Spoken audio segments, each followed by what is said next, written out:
So the meeting is being recorded. But yeah, download that Brightspace app. If you do not get a breakout room, you just stay where you are. All right, and I can pull up the breakout rooms on my other machine, hopefully. All right, so breakout rooms not started. Okay, brilliant people, how do I start a breakout room?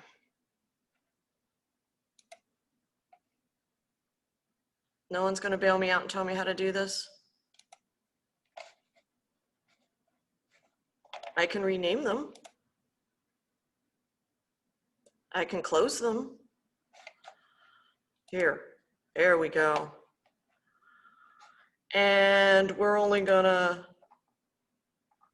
let's see if that works.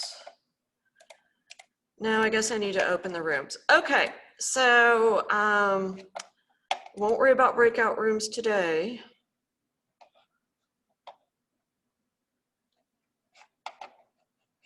I obviously need to figure this out. I thought I did, but I guess not. All right. And if anyone is familiar with this, since I am struggling,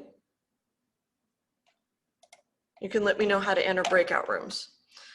Okay, so instead what we're going to do is we'll just do it individually. I'm going to share my screen again, and we are going to do a problem to present. All right, I want you to do a problem together. Okay, I want you to solve for the unknown. So go ahead, you can use your phone, you can look it up. Are you guys seeing this, by the way? No. Okay, so you can use your phone, you can look it up. I really wanted you to work in groups. We'll see if I can figure out how to do that.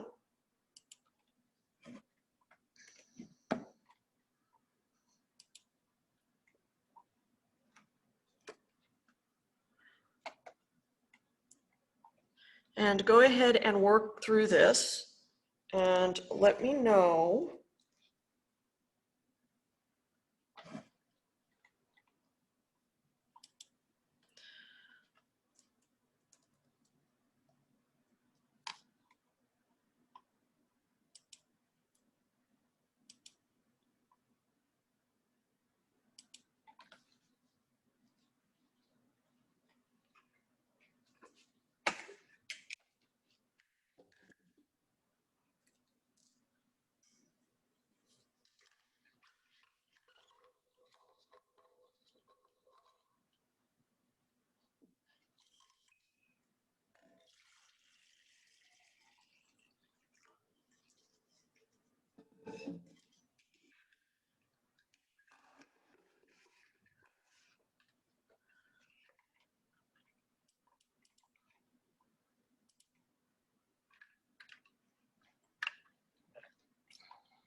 Professor Minky, what was the Menti code?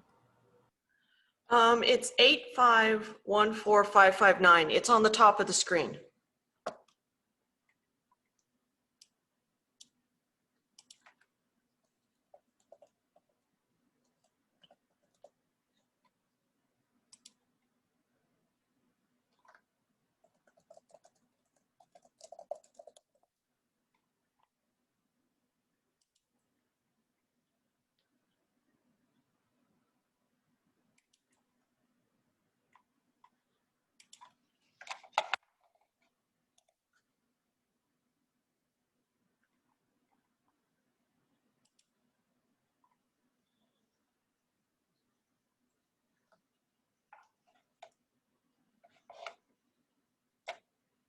Are you guys seeing my screen?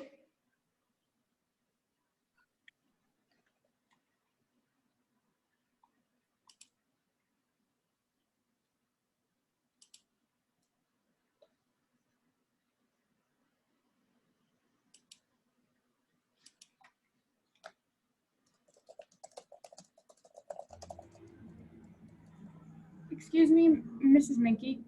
Yeah. So once I submit my response, it's telling me to put my email in and then that it would like email me the responses. Should it be doing that, or should I be like automatically seeing everyone's No, it responses? should just be allowing you. I've only got 2 people in the Menti thing. Oh, you're not seeing my screen. Okay, well, let's figure this out. Let me exit this. Yeah, it's asking me to sign up for Menti and then check my inbox for the responses. Did you sign up for Menti last time? Yeah, I thought I had. Okay. I don't know. Maybe. All right. So are you seeing my screen now? All right. I'm seeing some people nodding. Should I be seeing your screen on Menti, you mean? Or No. here on Zoom? Oh yes, okay. Yeah, Go ahead. If you see it on Zoom, we're in good shape. Yeah, I see you on Zoom, yes. Okay. So go ahead and just work the problem on Zoom. Okay, so you don't want us to worry about submitting through Menti or anything? Well, I was hoping, I've got 5 folks who can submit through Menti. So,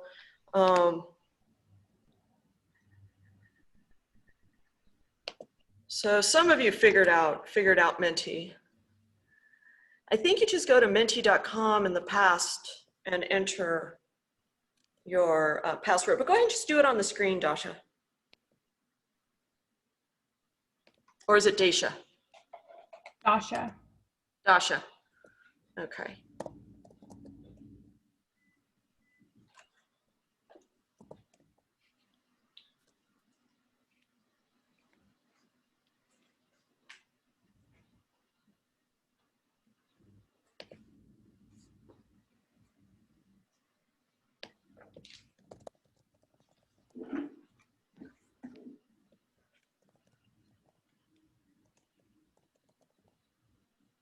Okay.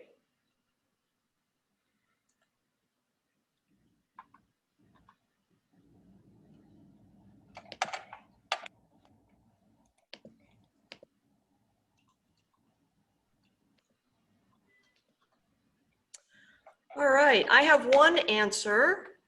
Honestly, I did not expect it to take 45 minutes to check into campus this morning, so lesson learned. So I have one answer. I've got a 12.6, I have a 14.73. What other ones are out there?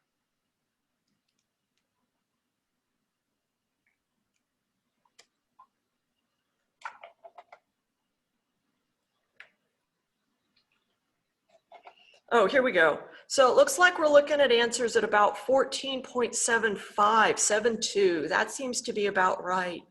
What did you guys use to do this? You had to use a special formulation to do it, didn't you? What did you guys use? I use sine of theta equals opposite over hypotenuse. Yeah, we can't use that. Thank you. Who was that? That was me. Okay, who's me? Camilo. All right, Camilo, I'm so glad you did that. In fact, should we do extra credit for mistakes again this year? I know we did it last year during, yes, Eric says yes. All right, that means I need a piece of paper I can write on. So Camilo, you just earned an extra credit point. Yay. For a mistake.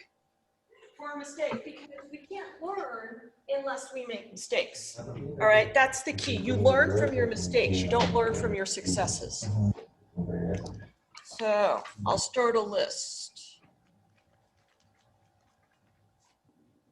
Okay, so you actually can't, why can we not just use the fact that it is opposite over hypotenuse? What's wrong with this? Let me know in the chat. What's wrong with this? What's going on here? All right, Adrian's got it. Tyler's got it. Tyler, I wonder if, were you here on Wednesday? Okay, we do not have a right triangle. Oh, yeah.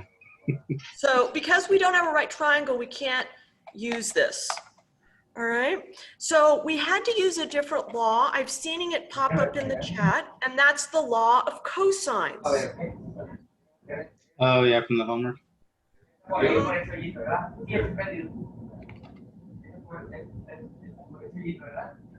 Okay, I'm hearing people talk, but I can't understand words. Eric is going, please, lady, get your shit together. All right. Okay. And so, yes, it's not a right triangle. We need to use the law of cosines. Now, we learned the law of cosines back in trig, didn't we? Okay. Today, we're going to learn something a little different. We're actually going to learn it using dot products. All right. So I am now going to see if I can pull this off. All right, I don't have a smartboard in here, so I'm going to share my screen. And if this works off of my PowerPoint, 12.3, we need 12.2. All right, I need to find it. Okay, so yeah, now on the homework, you know, we did a lot, you do a lot of work with just figuring out, hang on, I can't talk and look for a file at the same time. So get your notebook out, get ready to take notes. All right, here it is.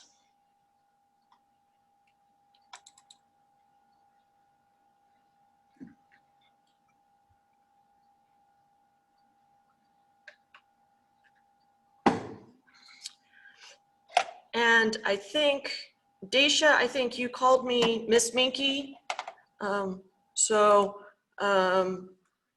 Please call me Dr. Minky, if you wouldn't mind. I worked really hard for those 3 little letters. So,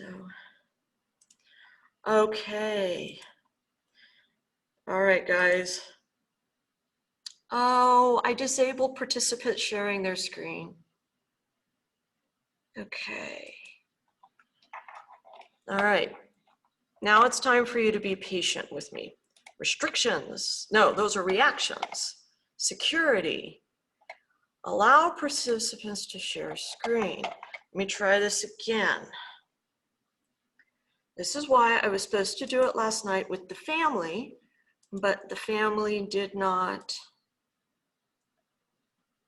Okay, there we go. There we go. Very exciting. I don't want to swap. I want to resize it. Where'd that button go? Okay.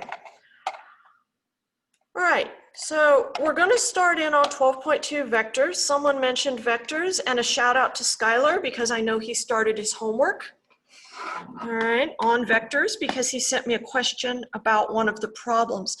And it seemed to be an issue with, as crazy as this sounds, it seems to have been an issue with putting it in. So it was correct.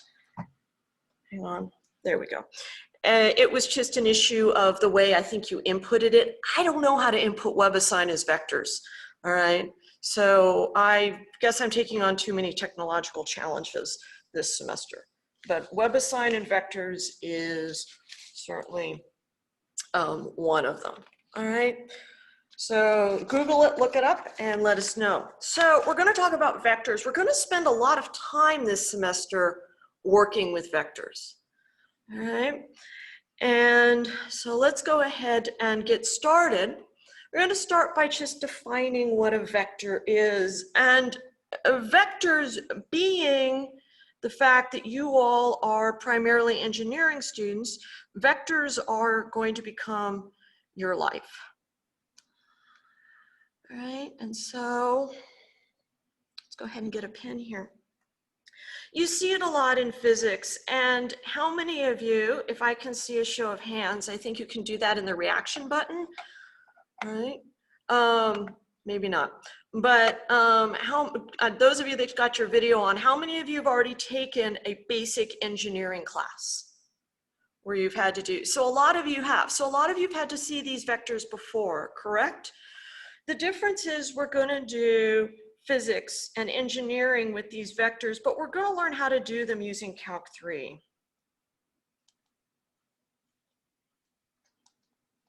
I have to figure out how to position myself.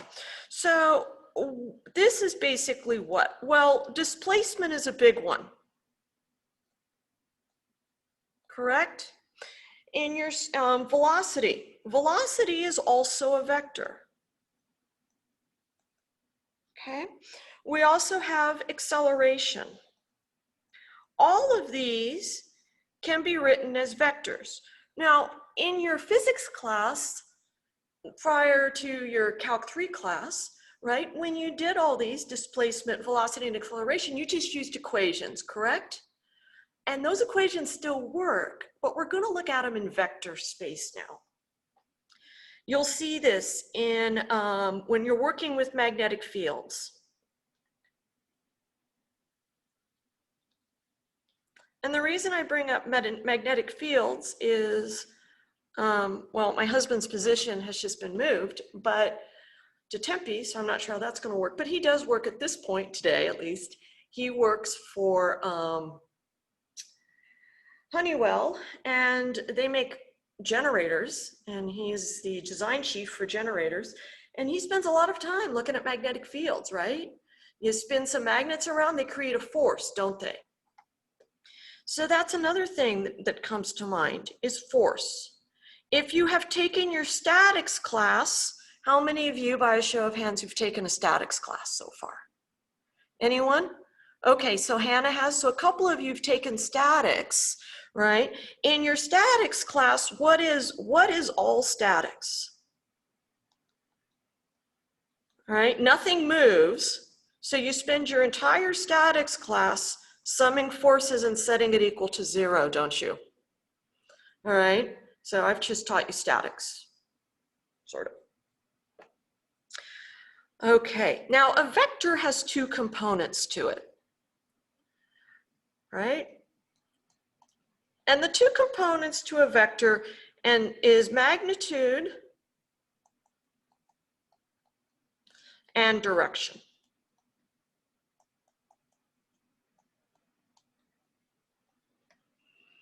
All right. This used to be a challenging topic, and then Despicable Me came out, right? And who's the evil guy? He calls himself Vector because he has magnitude and direction. And that is exactly what a vector is. The key is, and if we were together in the classroom, I'd start pushing a chair at you. When I push the chair at you, what happens? I push the chair, how hard I push is the force. Where the chair goes gives you direction. Sorry to interrupt. Can you scroll down a little bit? Sure. Is that better?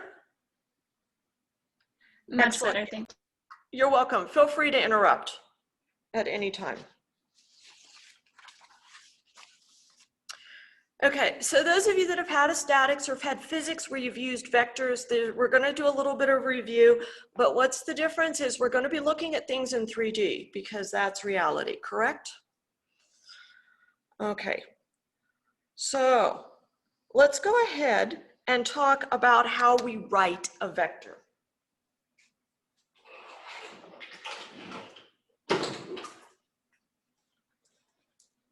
And I am at Pima. Pima does not believe in global warming. They have the AC cranked up to the max, so I need to put a jacket on. All right, so this is how we write a vector. And there's a couple of ways to think about this. There's a couple of different phraseologies that people use, right? They use the phraseology initial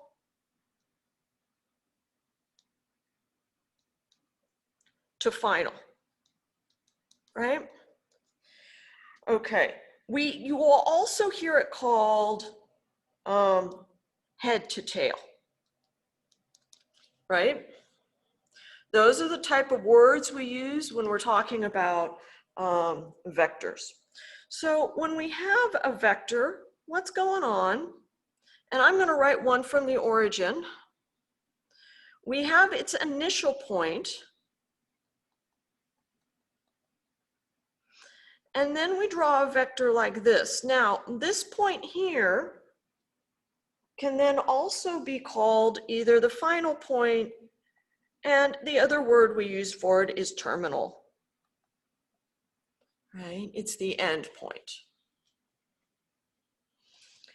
Okay, when we then write a vector, the notation we use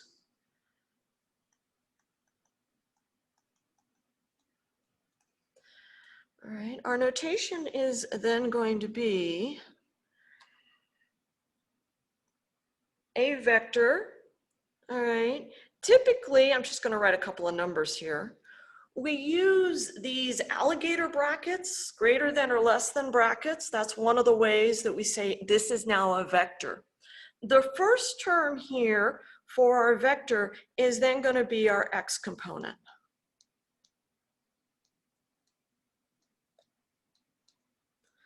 All right, the second term here is then going to be my y component. Okay, so that's how we write our components, and that's probably what you've seen in the past. That's more than likely what you saw when you were back in your statics class, correct? Everything in statics typically runs in 2 dimensions. And in fact, your sophomore level dynamics class, I think everything is primarily in 2 dimensions. When you get to your more advanced classes, your junior level classes, that's when we start to see what's going on in the chat. Oh, okay. I guess Hannah's talking to Skylar. All right, when we then move, what we're gonna work in this class and in your more advanced engineering classes, right, is what you're gonna see is you're going to see it in 3 dimensions. If we do this as 1, 2, 4, right? 1 here is our x component. 2 is our y component. And then the 4 is then going to be our z component. All right, there are 2 ways to write this. And this is one of the ways that we can go about writing vectors. The second way we can go about writing vectors is if we look at the first one, which was 1, 2, and is to write it like this. All right, and I think that is probably the a much more common way to write vectors. All right, you don't usually see the component method that much, especially in your engineering classes, at least from what I remember. Those of you that have had statics could maybe correct me on that, right? If we have a vector that's like this, oh, let's make them all 3 numbers. So let's make this a 2, 3, 7, right? Now we're in 3 dimensions.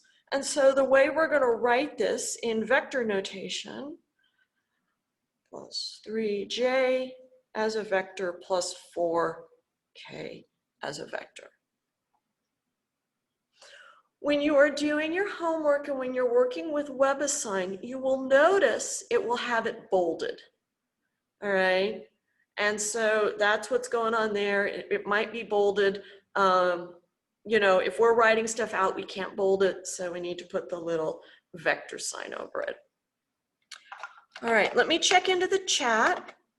Do we have any questions? Oh, okay. They're in the WebAssign on the left bar symbol. Thank you, Perla, very, very, very much. Okay, and WebAssign also wants it because Skylar is on the ball, as I mentioned, and he was working on some homework and he sent me an email going, why is this wrong? And I'm like, well, it's not, but I think it doesn't recognize your IJK as vectors. Okay, Okay, Pearl is nodding her head. So it doesn't recognize, if you just type in IJK, it doesn't recognize it as a vector then. All right. It does both. It has the alligator symbols, but it also has the IJK with the little hat on top. It has the two versions of it, and I can't remember exactly where, but you just have to navigate through the bar symbols. Okay. I don't know if it's in notations or something, but it is there. Okay, so Skylar, that's why that homework problem was giving you grief. Got it? All right, good, I see you nodding. Okay, so these vectors that we've been talking about so far, I started at the origin, but that's really not the case for vectors, is it? They don't all start at the origin. I'm going to move things around so I can actually see your faces and the chat. Okay. All right, so what happens if we're given 2 points and we need to find a vector? All right, so remember when we were talking about the vector, this is called, sometimes it's called the head, sometimes it's called the initial, all right? Sometimes it's called the tip. When we go to another point, right, that's our final point. It's also could be considered our end point.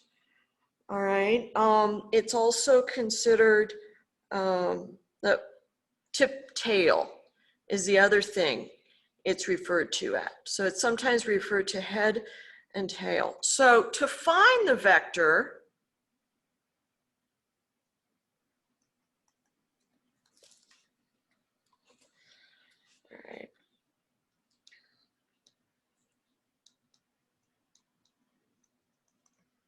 all right, to find the vector, what are we going to do? Right? To find it, you're going to take your final minus initial. So you're going to subtract. Right? You can also think of it as the end point minus your beginning point.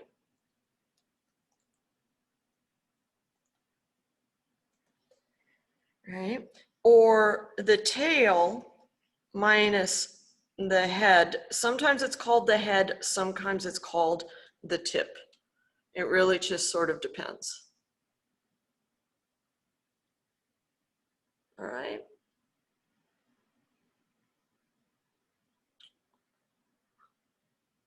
All right, how are we doing, folks? Notes going okay? Good, good. Thank you for the thumbs up. All right, so the way we would write this is if you're given 2 points, it's going to be then, we'll call it x2 minus x1, y2 minus y1. I just did something weird. Let's not do that. y2 minus y1 and z2 minus z1.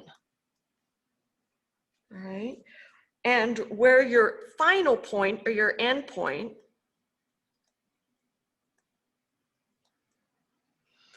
all right, that one is then occurring at x2, y2, z2. All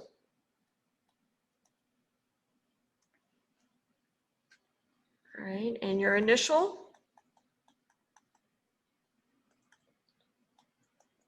x1, y1, z1. Right?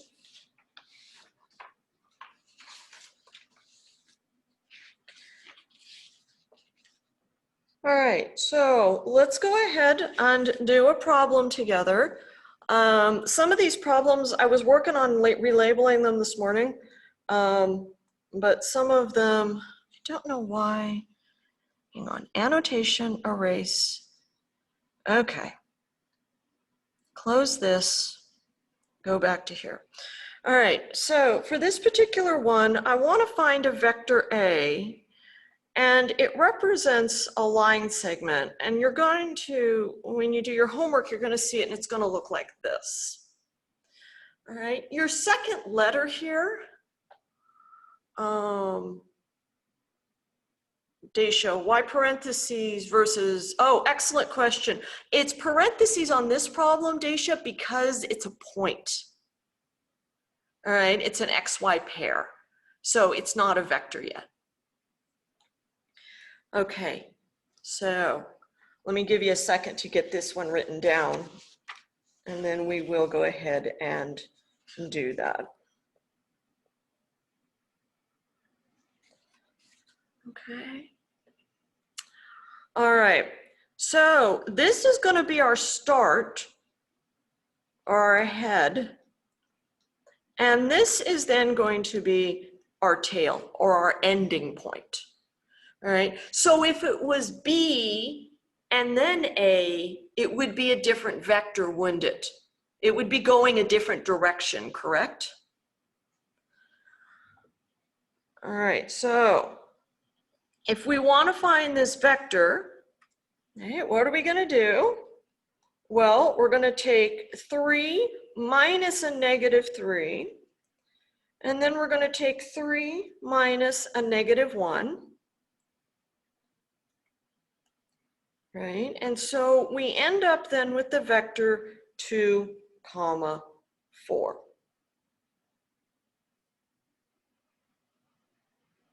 right.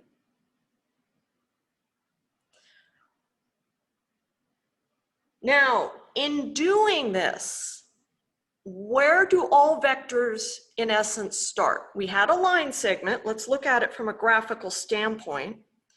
We had a line segment at, let's see, -1, -5, right? And then I'm sorry to interrupt. It's 3 minus -3, right? oh, sure it is. 3 minus, what did I do? Oh, you wrote a 3 and it's supposed to be a 5. Oh, okay.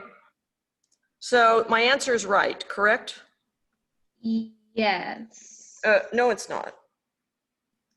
Let's see. No, it's not. Get this out of the way. Yeah, it's a -5. Okay. It's -3 minus -5. Your answer is right. Oh, it is -3 minus -5. I see what I made, the mistake I made. All right, -3 minus a -5. There we go. Am I on the right track now? Yep. All right. So if we graph this, right, we're then at -5, -1, right? And this point doesn't belong here.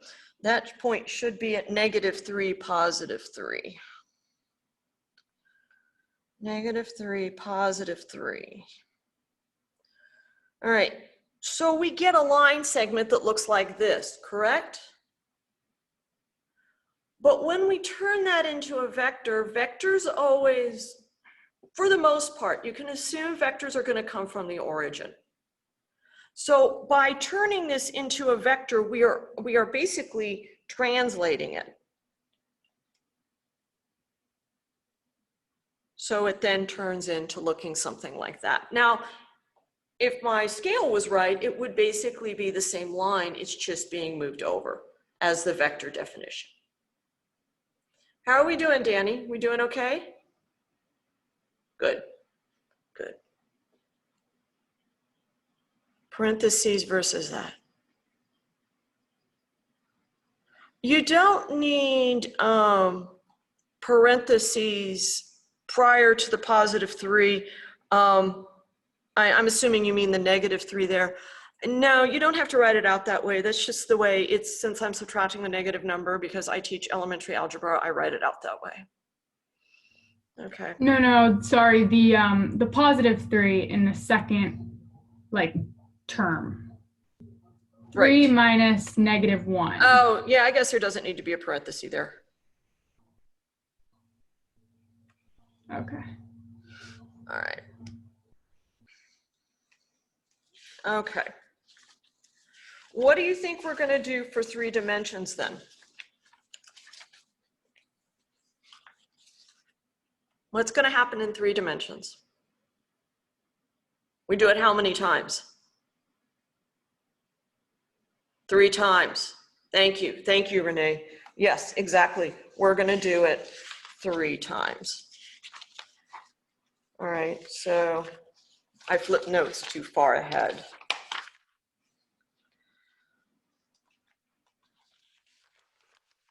All right, so if we're looking at this one, we'll have 3 minus 0, 4 minus 6, 4 minus a negative 1. Right, so that ends up then being 3, negative 2, 5. All right.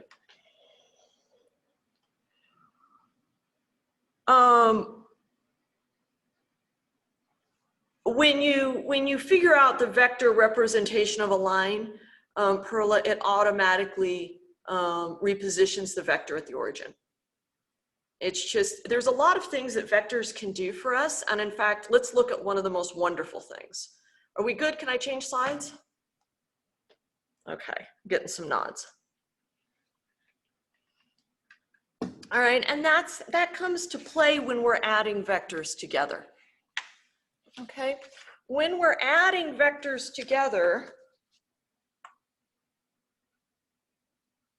say we have an A vector and we add it then to a B vector, all right, what ends up happening is we get this vector here and it has a very special name, all right?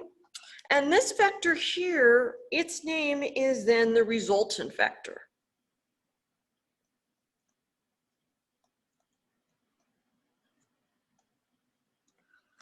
All right, so if we have 2 different forces acting on an object, we can figure out where the object's going to go because that's going to be the resultant vector.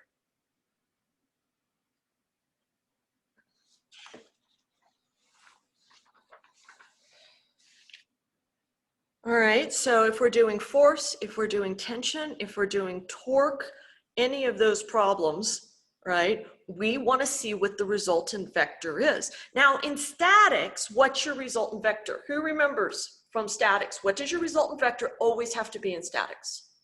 I put it on the board earlier.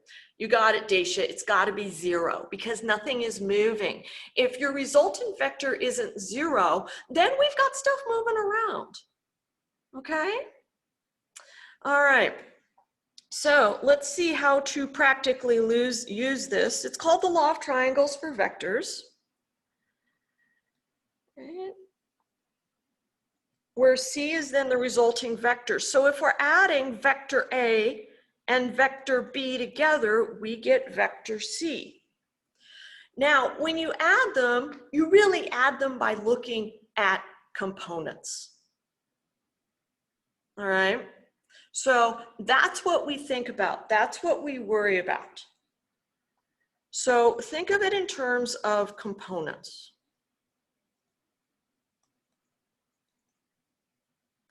You're going to add your X components together.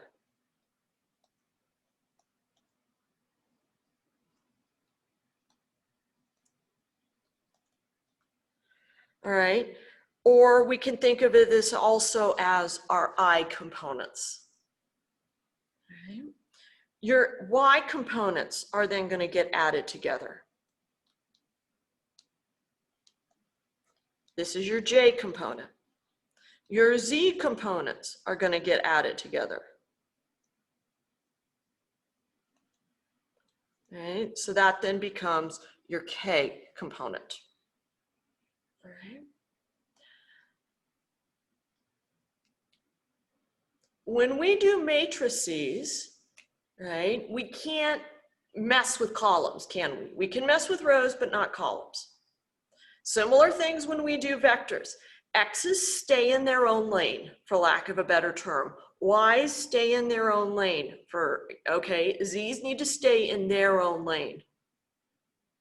All right. Okay. So let's see what happens when we're actually adding two vectors together. Now remember, math is a lot of vocab. So if you have something that asks for the resultant vector, you're also going to add them together. Okay? And that'll be true in all your engineering classes. You'll spend a lot of time in your engineering classes looking for resultant vectors. What's the force on this going to be? If you think about a bridge and you want the bridge to be stable, right? You don't want the bridge flying around. Okay, well, how much wind is coming at the bridge? Right? Can the bridge handle it? So let's go ahead and add two vectors together.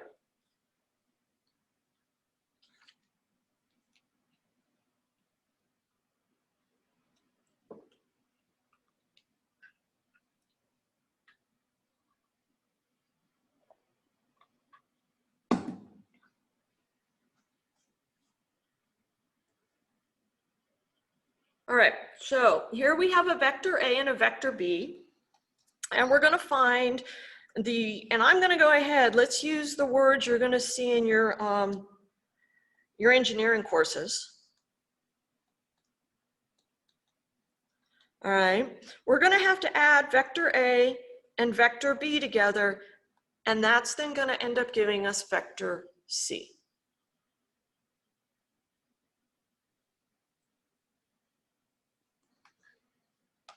Now, remember, right, they got to stay in their lane. Okay, so when we do this, what are we actually going to do? Well, I'm going to pull and add together my X components. All right, and then we're going to be adding together our Y component. And finally, we're going to add together my Z component. Okay, the components are individual. You do not mess with them together, okay? They're individuals. All right. So this is then going to become 4, 2, 9.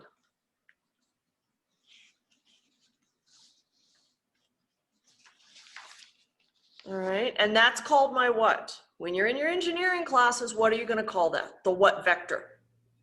Resultant. You got it, the resultant vector. Okay. All right, do we understand how to add vectors together? How are we doing? Got some thumbs up, excellent. Excellent. Skylar says I need to move faster, he's looking bored. Is that the case? Thank you for the thumbs up, Eric. A little bit faster. Okay, fabulous. All right, there are two components to vectors. There is magnitude, right? And then there is position. And we need to be able to separate those two out. All right, so we need to be able to separate our magnitude and our position. Now, this here is what? That's my X component. This is my Y component. This is my Z component. All right. This looks familiar. What do you guys think this looks like? Distance formula? Distance formula. Exactly. Exactly. It's the distance formula. All right. So let's go ahead. Are we good to change slides? Liza's still writing stuff down. No, she's okay? We're good to change slides. Okay, so if you get a problem that looks like this, then it just says find the magnitude. All right, don't make it complicated. It's distance formula. Now, the way we usually write magnitude, I usually write it like that. When I was working with some of the homework, I think they might use double lines on it. Is that the case? Yes, I'm getting some nods. So we will follow WebAssign. WebAssign says that's the magnitude. All right. So This is then going to be what? It's going to be then the square root of 8 squared plus 1 squared plus a negative 4 squared. All right, remember when we square negative numbers, they turn positive. 64 plus 1 plus 16. Yay, that's 81. So this particular vector has a magnitude of 9. All right. If you are doing a dynamics problem and it wants to know the magnitude of the resultant force, correct? How would you find the resultant force? You would add them. How do you find the magnitude? You use the magnitude formula. All right. Are we making sense? Okay. All right. Let's go ahead then and I guess we'll go ahead and do this. I thought for some reason we were going to be doing distance next. Let's talk about some of the ways that we can work with vectors. Okay. The first thing is multiplication of a scalar component. Now, in the land of vectors, all scalar means is a constant.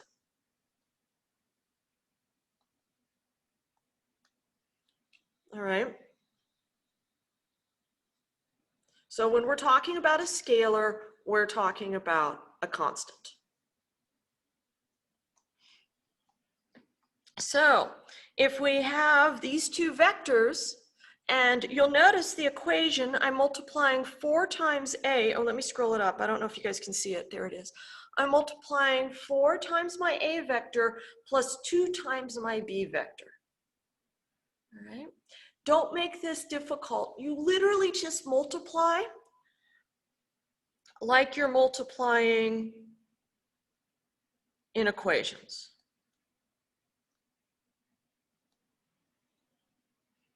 Oh, shoot, hang on. I got distracted.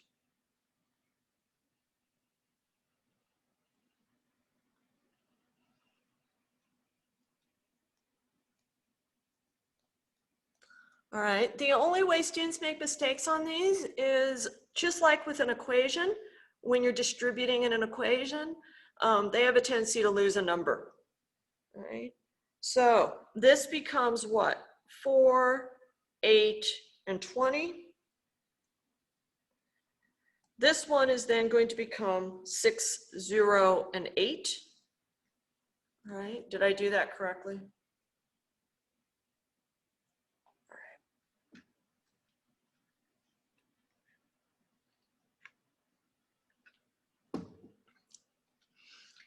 All right, so that being the case, when we add these together, right, we need to do what? We need to make sure we add each individual component and the components in essence stay in their lanes. So we're going to end up then with 10. Sorry, I don't know what that is.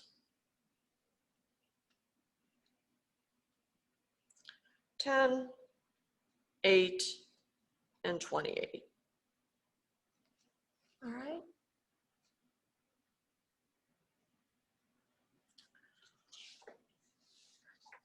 Okay, is this making sense? How are we doing so far?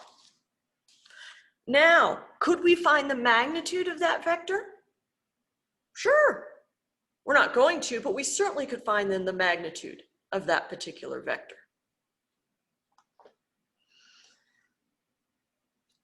All right. Let's talk about the unit vector.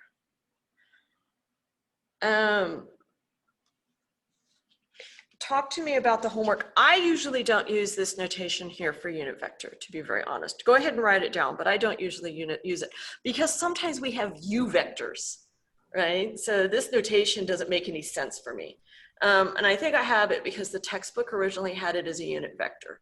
I'm not sure if you've had to find unit vectors in your homework yet. All right. Just a quick clarification. Magnitude, like visually, will mean like the length of that vector. Correct. Okay, thank you. You're welcome.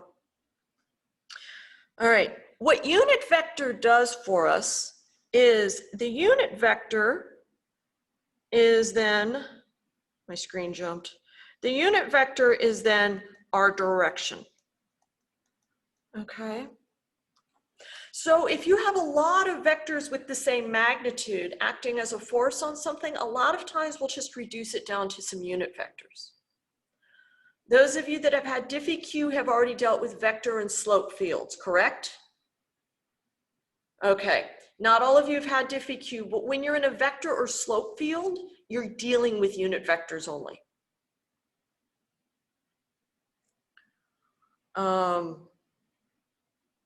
What formula are we talking about, Erica? Eric? The one on the screen? Okay, so when are you going to use this? You're going to use this when you want to figure out, when you want to take magnitude out of the expression. When you just want to know what direction things are going to head in. Okay? And you're not worried about how strong it's happening. Now, as I said, a lot of the notation, and it must be the notation in the book. All right, first off, y'all told me this is now a double line. So you take your vector and divide it by the magnitude.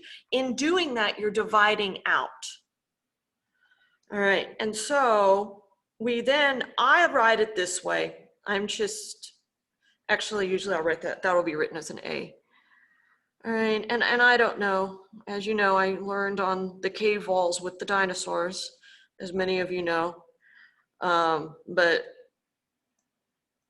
that's the way I think you should write a unit vector, meaning it's the unit vector of A, and it's usually called an A hat. All right, if you are a electrical engineer, you will spend a lot of time with your unit vectors because typically your magnetic field is a consistent magnetic field. You don't get a lot of variations inside the magnetic field. All right, and so because of that, that's why we refer to it then as an A hat. All right, so let's go ahead then and work on doing this one. So I'm given a vector where A equals, right, 1, 2, 5. We've got it in those alligator brackets. All right, and so first thing we're going to want to do is go ahead and figure out what the magnitude is so we can get rid of the magnitude component. So we then have 1 squared plus 2 squared plus 5 squared. Okay. All right, so this then would give us 1 plus 4 plus 25. Am I doing that right? Square root of 30. Now, all right, Liza's nodding, so I did my basic math, okay. When you are in WebAssign, you will be expected to reduce your square roots down, okay? And so if, for example, this is sort of a side note, if we ended up with the square root of, let's see, 44, right? It's not going to want that answer. It's going to want you to reduce it, so you would have it 2 square root of 11. All right, so go ahead and just get in the habit of doing that. I typically try to follow the homework notation as well as grading practices. So yes, on your exams, I would expect you to rewrite it as 2 square root of 11. Okay, so we have the square root of 30.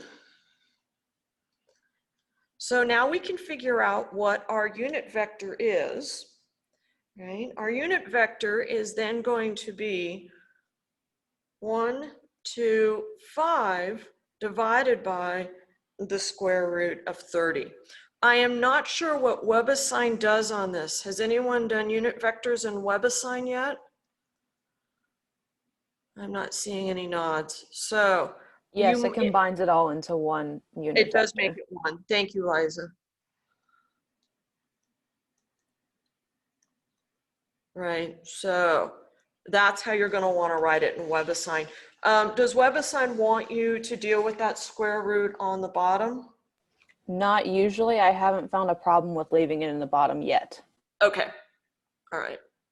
And I know that some of you that have been at Pima for a few years, back in 188, we used to beat you up over that. And I don't understand why now it's not a big deal, but apparently it isn't. So we will just go with it. All right.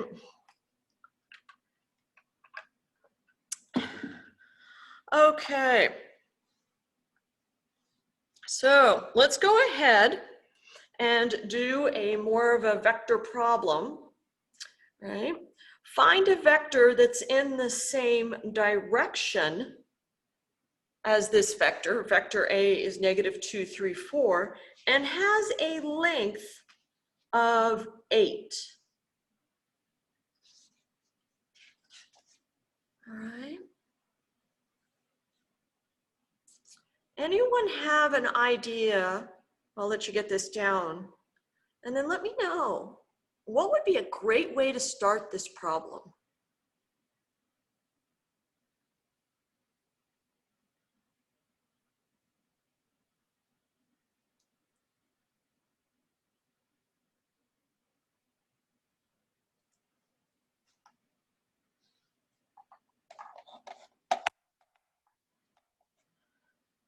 Anyone have any ideas what a great way to start this problem is?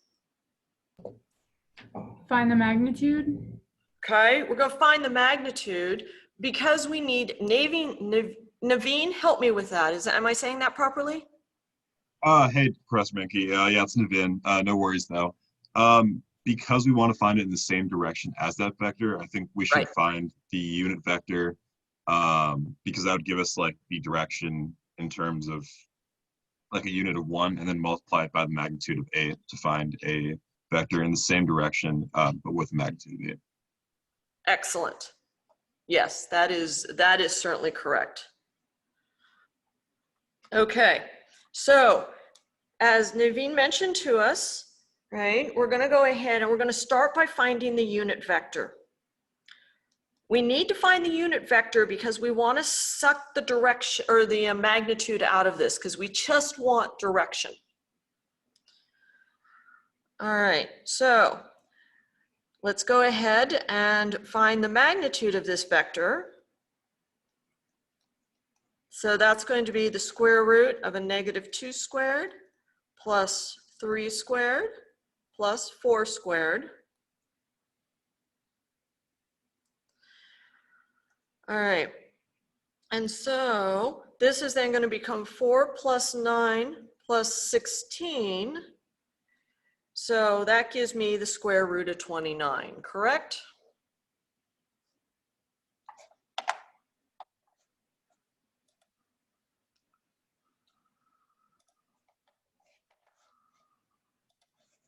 All right. Okay, so now that I've got the square root of 29, right, now that we have the square root of 29, we can then figure out what our unit vector is. As I said, I write it this way. I know Stewart in the book writes it this way, but we end up with what? We end up with -2, 3, 4 over the square root of 29. Let me move that up for you. I can't reduce that square root down. So my unit vector, which is now just my direction, -2 over the square root of 29, 3 over the square root of 29, and 4 over the square root of 29.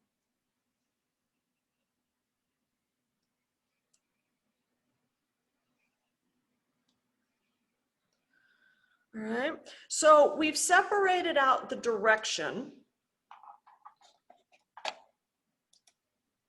Okay, now what are we going to look at? Now we're going to look at figuring out what our new vector is.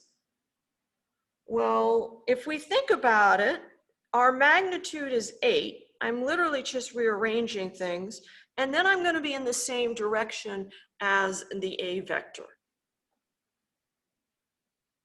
All right, so then it looks like this. Now we've already done this, haven't we?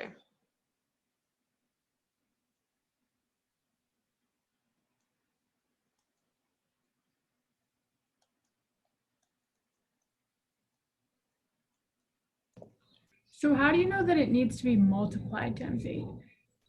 Sure. So if we remember, if we look at our B unit vector has to equal our A unit vector, doesn't it? Because it's going to be in the same direction. We all agree on that? Yeah. Okay. So to figure out what our B unit vector is, that's going to be our B vector divided by our B magnitude.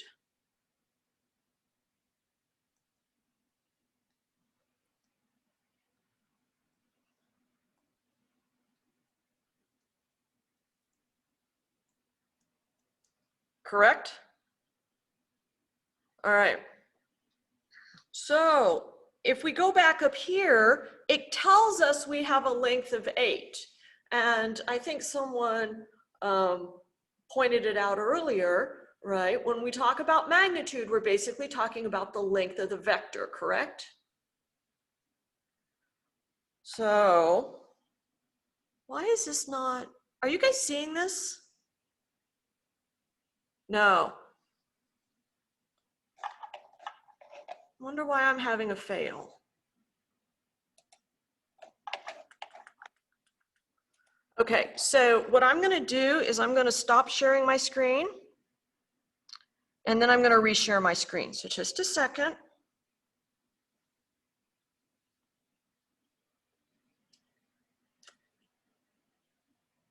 There. Now you're seeing it, hopefully. Okay, I don't know why that works. It works in Google Meets also. Haven't figured that one out yet.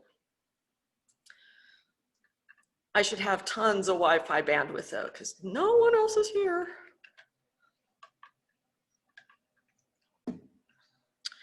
All right, so what's happening then is so what happened is, if you look at it this way, this is what I was talking through, Daisha, but you couldn't see it, right? If we're saying it's in the same direction, then our unit vectors have to equal each other.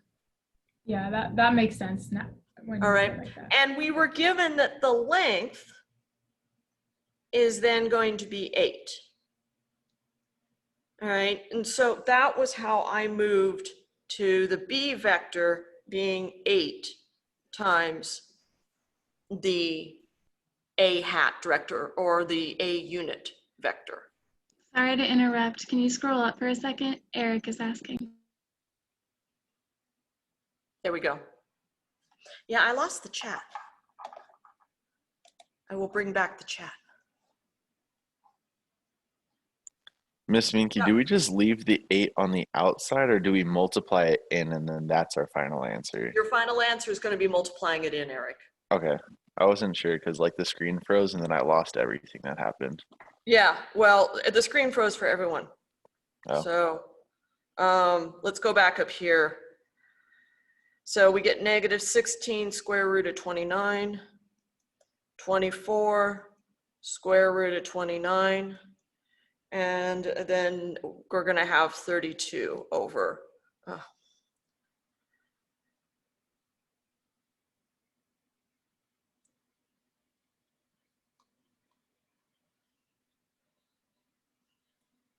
Okay. 32 over the square root of 29. Okay. So yeah, Eric, that would be our final answer. Thank you. You're welcome. You guys ready to do an application problem? Okay. So this is a little different than your statics problem because things are moving. We have a child pulling a sled through the snow on a level path. Now, this is culturally an insensitive problem because unless you've been in snow and you've been pulling a sled on snow, this might be kind of confusing. All right, but sleds slide along the snow with a force of 50 newtons. Now, I was just given some information there, wasn't I? Exerted at an angle of 38 degrees above the horizontal. Find the horizontal and the vertical components of the force. Hello, Dacia's cat.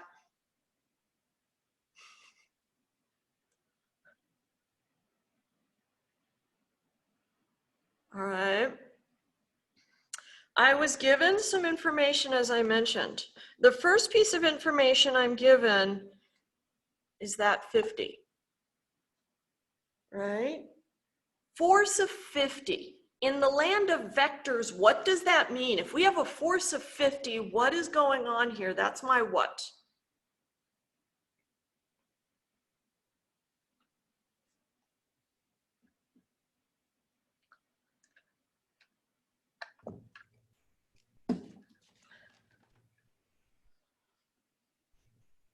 Magnitude, yes. Excellent. Right? Excellent. Is it Miss Rivera? Don't know. I'm looking at the first name. Adriana? Is that how you say it? Ariadna. Yes. Say it again. Ariadna. Ariana. No, she's like, I give up on you. Okay, but she is 100% correct. The force is the magnitude of that vector. So, like all good engineering students, you start by drawing a picture. We have a sled. All right. We are pulling the sled. We know we have an angle to pull the sled at. It's 38 degrees. We know that the force on this is 50 newtons. Okay, so what do we want to find? We want to find the horizontal and the vertical components of the force. And we can look at it this way, X and Y, can't we? All right. All right, now, what do you know? This one's a 90-degree angle, isn't it? So can we use our trigonometric rules for it since it's a 90-degree angle? Yes, we can. So for the horizontal force, right, we can look at it this way. Now we're only interested in the force. So this one is 50. So for the horizontal force, that's going to be then X over 50. That's then going to equal the cosine of 38 degrees. All right, so X, hang on, oh, there it goes. X is then going to be 50, cosine of 38 degrees. All right, so that's then going to give me 39.4. So that is then the force in the X direction, okay, in the horizontal component of the force. Let's look at the vertical component of the force. So if we have Y over 50, that's then going to be what? If we're looking at horizontal, I'm not going to use cosine for this. What am I going to need to use? Sine. Yep, sine.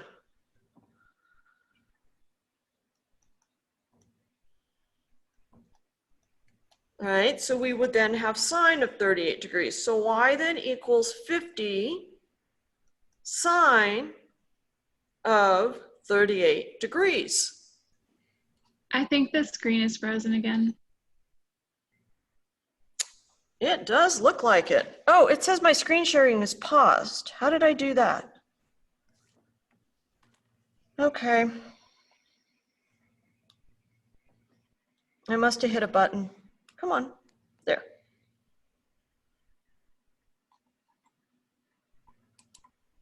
There we go. Bit better? Thanks for letting me know, Hannah, I appreciate it.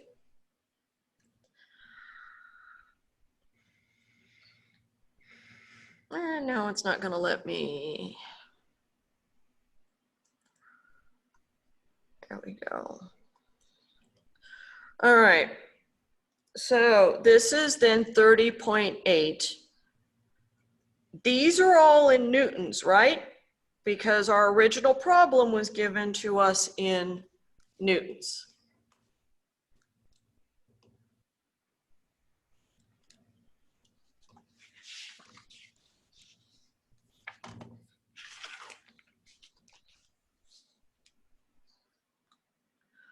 All right. Any questions on this problem? No? We're okay on this one? Is Let's that look how at- you would want us to write our final answer? Yeah, I'm not sure about WebAssign. Does WebAssign want it looking like a vector, writing it in vector notation? If we were writing this one in vector notation, it would be 39.4, comma, and then 30.8. All right. But if you're asking for those horizontal and vertical components, I would assume you would just write it out. All right. Okay. All right. So let's go ahead then. And this one we need a picture for. We want to find the magnitude of the resultant force and the angle it makes with the positive x-axis. All right, so let me go ahead and draw you a picture to show what this one looks like. All right. So I have a vector going this way. This is a 45-degree angle. This is at 20 pounds. All right, I have a vector going this way. This is a 30-degree angle, and this one is then 16 pounds. All right, so this is force 1, and this one here will then be force 2.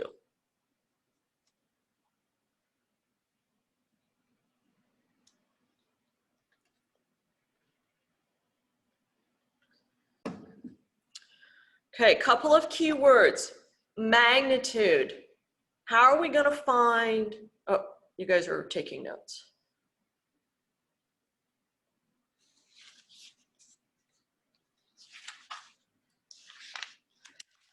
All right, how are we going to find magnitude? What are we going to do? Right, we've used that distance formula, don't we?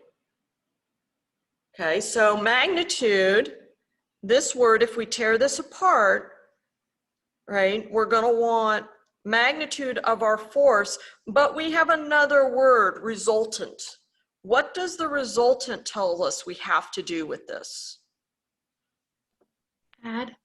We need to add our vectors together. All right, now these are not in vector formulation, correct? And in most of your engineering classes, they're not going to be given to you in vector formulation. Okay, you know the tension on two different ropes. All right, but you don't necessarily, or you know what the force is. Okay, so let's go ahead and look at the vector for the first force. I'm going to write it like this, 20. Now, the x direction is then going to be a cosine. So cosine of 45 degrees, right? That's my x direction, or my I vector, right? And then we're going to have what? We're going to have 20 sine of 45 degrees. That's then going to be in my y direction, isn't it? Let's do the second one. Oh, well, we'll go ahead and write this out. So cosine of 45 and sine of 45, you know your unit circles, it's 2 square root of 10, or sorry, square root of 2 over 2. So this is going to become 10 square root of 2, 10 square root of 2. All right, your F2 is then going to be 16, but let's look at this for just a moment, right? This is our 90-degree angle. Now I know it's negative. When we were back in trig, we talked about how that would be a negative angle, but we're looking at what's going to happen with the vector. And we do have to pay attention to that. So cosine of 30 degrees, right? Now, let's look at how it's pointing. It's pointing down, right? So my x direction is going to be positive. What about what's going to happen in the y direction? Is that going to be positive or negative? Negative. Right, it's going to be negative. So then this has to become minus 16 sine of 30 degrees. Let me pull that up so you can actually see it. All right. A lot of times as an engineering student, take a moment and graph it out. I can't stress that enough. All right, because you'll need to make sure you got your things going in the right directions. They're not, bad stuff happens.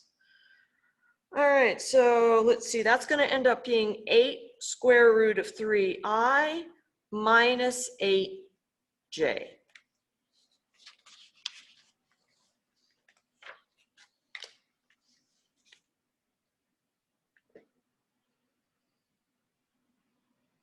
All right, I'm going to continue this on the, and give it another page so when I save these notes, they don't look too weird. Now, we wanted the resultant vector.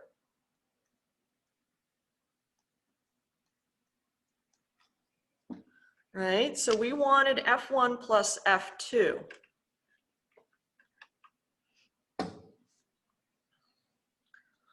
All right, so what are we going to do? We're going to add our x components together.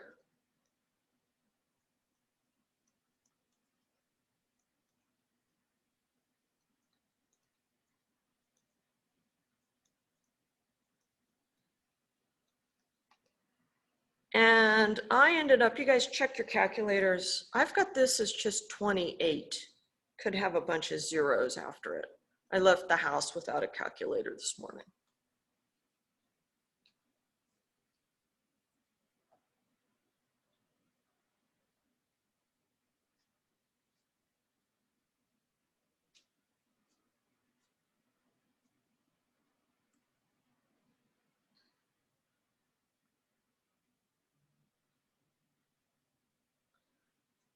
Skylar, did you double check me? Am I in good shape? Yeah, it's like 27.99. Oh, So, okay. So yeah. 28 makes sense. Yeah. Yeah. All right. What did we just find? We just found that resultant vector. All right. But we're not done, because what do we want instead? What was the original Magnitude. problem? And magnitude. All right, magnitude, and then what was going on with the x-axis. So this is then going to be 28 squared plus 6.14 squared. And I ended up, when I did this, 28.66. So we'll call it 28.7. And you guys are Calc 3 students, so you're going to respect units. All right, and so we're going to put pounds on that guy.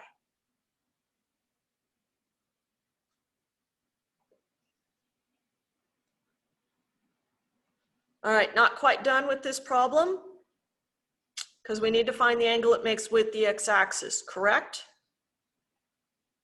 So let's draw it and see what we have going on. We have a vector. We know this was positive, 6.14, and this was positive at 28. So it's going to be a first quadrant vector.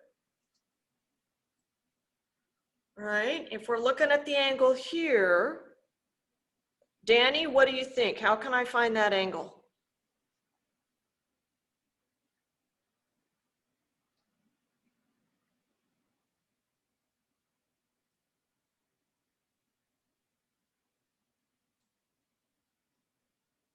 She's looking for her unmute button.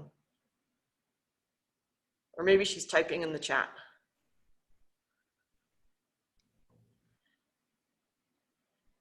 Dasha, how can I find it?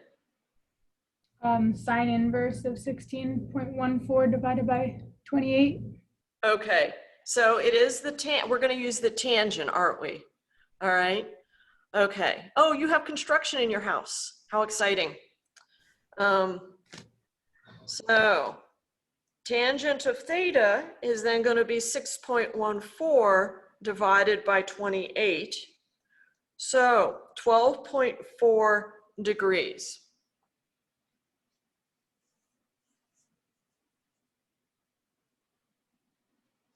Okay.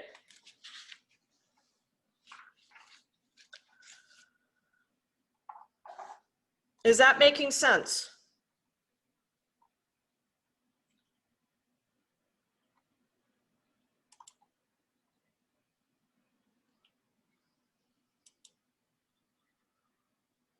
Let me know in the chat. Yes, Chris, I will get it posted on D2L for you, the recording. All right. Okay.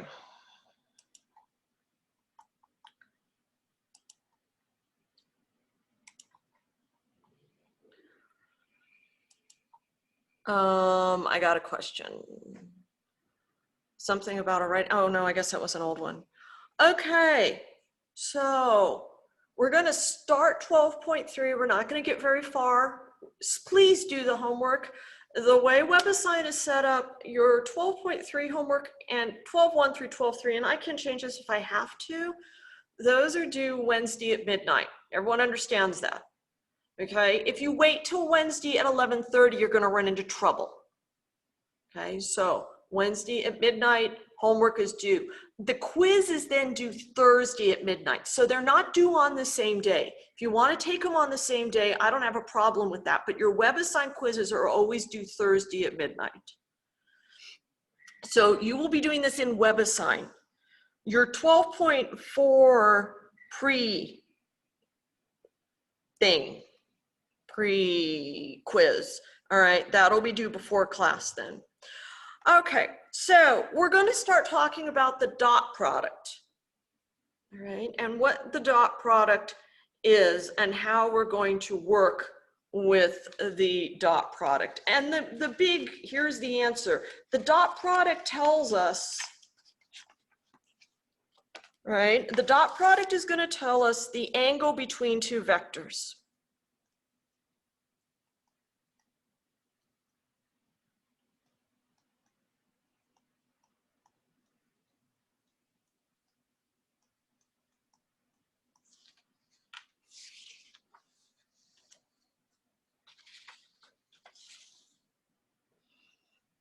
Okay, so if you get a question, what's the angle between these two vectors, you're going to use the dot product to find it. All right. So let's go ahead and define it. All right. Once again, the dot product is going to give us the angle between the two vectors. We're going to start by just finding dot products. And we're going to multiply each component together.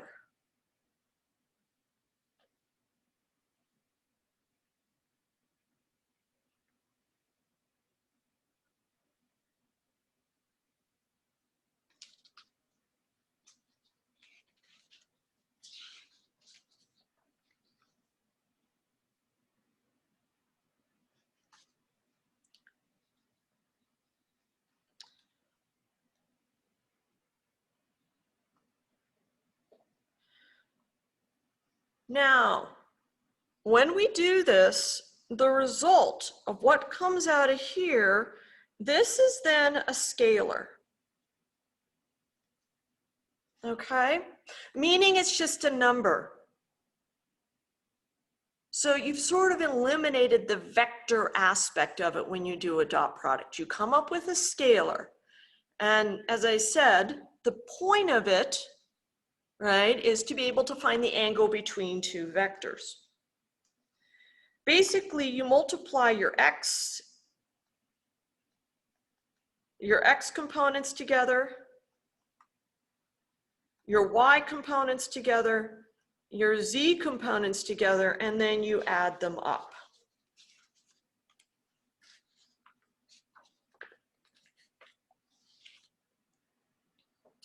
Okay.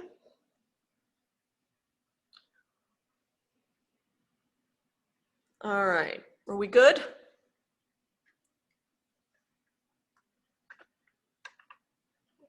You have a blank sheet. All right, and this might be too small for you to see, maybe not. All right, we're gonna wanna find a dot product, and this is the information that we're given.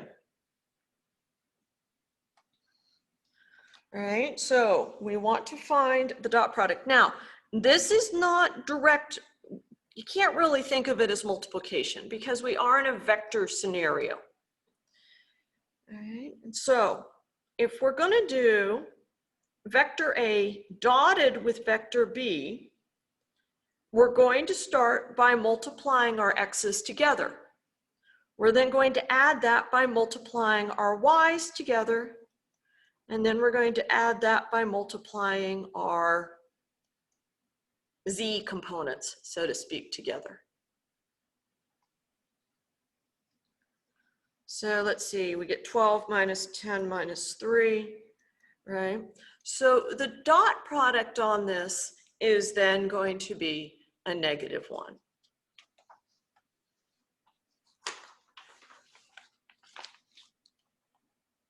All right, how are we doing? Are we doing okay on understanding what a dot, just how to do a dot product? It's an operation. What does that Okay. mean graphically? Well, I'll show you that just a second. All right, you're one slide ahead of me. Okay, because graphically what we're doing is we're finding the angle between two vectors, and this should look very familiar. If we, in the warm-up, right, assignment, what did you do? You used the law of cosines. All right, but instead, what we're going to do in vector space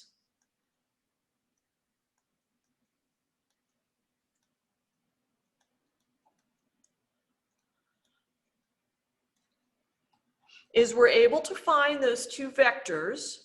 So if we have A dot B, that's going to be the magnitude of A times the magnitude of B, right? And then the cosine between the two of them, right? So Dacia asked what was going on graphically. Well, if I have two vectors,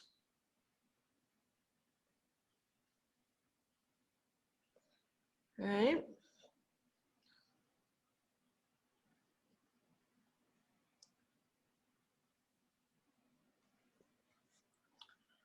Right, the theta is then the angle between those two vectors.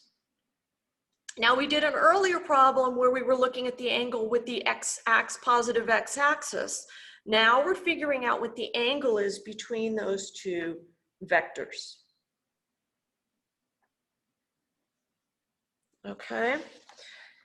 Typically, we're going to be doing this in 3 dimensions. And when we're doing this in 3 dimensions, dot products only work in a plane.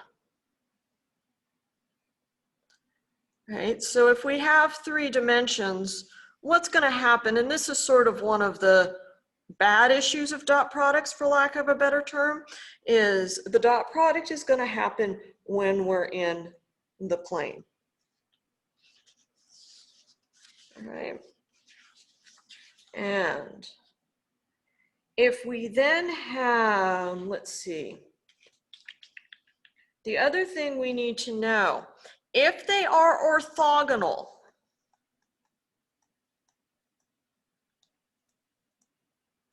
okay, if they're orthogonal, your dot product is then going to be 0. So that's a test we use to determine if they are then orthogonal.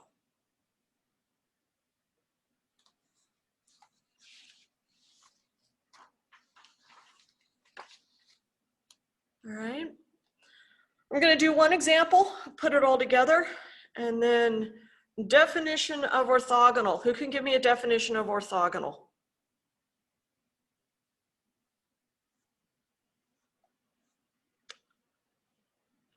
Right? Orthogonal means they're at right angles to each other when they're orthogonal. Okay, let me sort of give you some foreshadowing, and I think I have time to do one more example. Let me sort of give you some foreshadowing. We spend a lot of time talking about the normal vector. We're going to spend a lot of work on the normal vector in this class. Okay, and the way we go about it is when we're talking about a normal vector, we're going to use dot product equal to 0 in order to be able to find a normal vector. If I have a plane, and I think this is 2, 6, but if we have a plane and we want the normal vector to the plane, we're going to use the dot product equals to 0 to be able to calculate out the normal vector to the plane. So that's the other place that the dot products are going to come up for us. All right. Okay. Homework problem 24. Let's see what that is. Well, let's go ahead. I'll tell you what, let's do, because I didn't give you a break earlier. All right. Do your 12.1 and 12.2 homework according to the beginning thing. I've got about 6 of you that haven't started it yet. So let's set aside some time. You know, send the kids over to grandma and grandpa's house, whatever you need to do. And then you can definitely do your 12.2 homework. And then start looking at that 12.3 homework. When we come back on Wednesday morning, I will finish up 12.3, and then we will move into 12.4 in the cross product. All right, any questions? Because I want to make sure I leave time for you guys to ask questions, because I've kind of just been steamrolling this information. Go ahead, Daisha. I just wanted to clarify your expectations about like the discussion board, and like, I apologize if I missed this in the syllabus, but like how often you want to see us posting discussions? Is that graded? Okay, so I believe this is a virtual class, so no, the discussion board is not graded. All right, what you can do is you can use the discussion board, and I will check in on it regularly. When we're not meeting like this and you're really struggling on something, I will check in. Like Wednesday evening, I will check the discussion board to see if there's any 2.3 problems that you're really struggling with, okay? So the discussion board is more of a, you know, take a screenshot, post a problem, and ask me a question. But no, it is not a graded activity for the class. Got you. Thank you. It's just a secondary resource. Yeah. Yeah, and it's a chance for us to communicate. Okay. Thank you. You're welcome. By the way, take screenshots, email them to me, put them in the discussion if you're stuck on a problem, right? Because we do not have Calc 3 tutoring at Pima. We honestly just don't have it. All right. By the time students are done with Calc 3, they have flown off to go to real universities. Not real, we're a real university. All right. But so what you need to put on your schedule to do, by the way, I didn't check this morning. You need to take the respondents monitor quiz. Let's make sure those cameras work and that it works for you before you're taking an exam, because it's hard to troubleshoot when you're taking an exam. So put that on your to-do list, the respondents monitor quiz. I want to see that done. I want to see your 12.1 on WebAssign. We have an option to submit work. Will we earn points for it? No.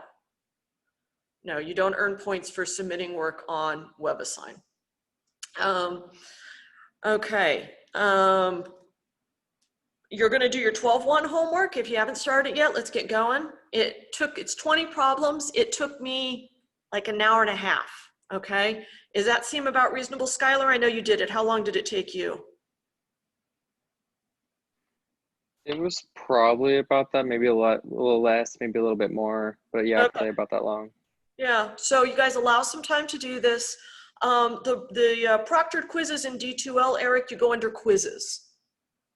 So you, here, let me stop sharing this. But what you do is you go D2L and then you go quizzes, and then you can scroll down and you'll see your respondents monitor practice quiz. All right, and as I said, the purpose of that is to get those camera working. But quizzes are not generally proctored, right? The quizzes are not proctored at all. Okay, the homework and the quizzes are not proctored. No. And actually, my pre-class quizzes aren't proctored either. What's proctored is the exams. And then where are the pre-class quizzes through WebAssign, or that's? No, those are in D2L under quizzes. And then due dates for those are posted. just on there with them. Okay. And then the app just lets you know when something is due. Yeah, initially I wasn't going to have you upload your work, but I'm actually having you take a picture for your next pre-class quiz. So I open those in assignments. So if you go into assignments in D2L, and you'll notice that when you scroll down, you now have places where you can drop stuff for the pre-class quizzes. If you'd like to drop work in there, go ahead and do it. And well as the exams. For the quizzes on WebAssign, do we have to submit our work by taking a picture, scanning it? Okay. No. Now, on the flip side of that is, if you took the quiz and you got it wrong and you're really confused, yeah, send me a picture of your work, and then maybe we can figure out what went wrong. Okay?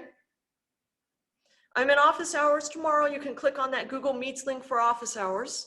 So feel free to come in tomorrow to office hours if you get stuck on something. Tuesdays and Thursdays. Go ahead, Daisha. I was unaware of the pre-class quiz that needed to be done prior to every class. So will you send me an allow for a email little and bit go ahead. We're at the beginning of the semester, so send me an email. I'll extend that out. Okay, thank you. You're welcome. Office hours start at 9. They're 9 to noon, Tuesdays and Thursdays. So I'm in there for 6 hours. Okay, and if you need to set up a time outside of that because you have classes during that time, let me know. As I said, you don't have Calc 3 tutoring, which is a bit of a problem. So I'm happy to meet with you in the evening or outside of office hours if necessary, all right? Okay, guys, you guys have a wonderful day. Go do homework, all right? One more question, Dr. Minky. Yeah. How does the key work on the WebAssign quizzes? The part where there's a key for it or a password? How does that work again? I'm not sure. I'll have to look at it. All right, thanks. Okay. All right, but I need to go teach 92-142. So I will see you all. Bye-bye. I will see you all later. Just a quick question. So I see the pre-class quiz under assignments, but how do I access it? It's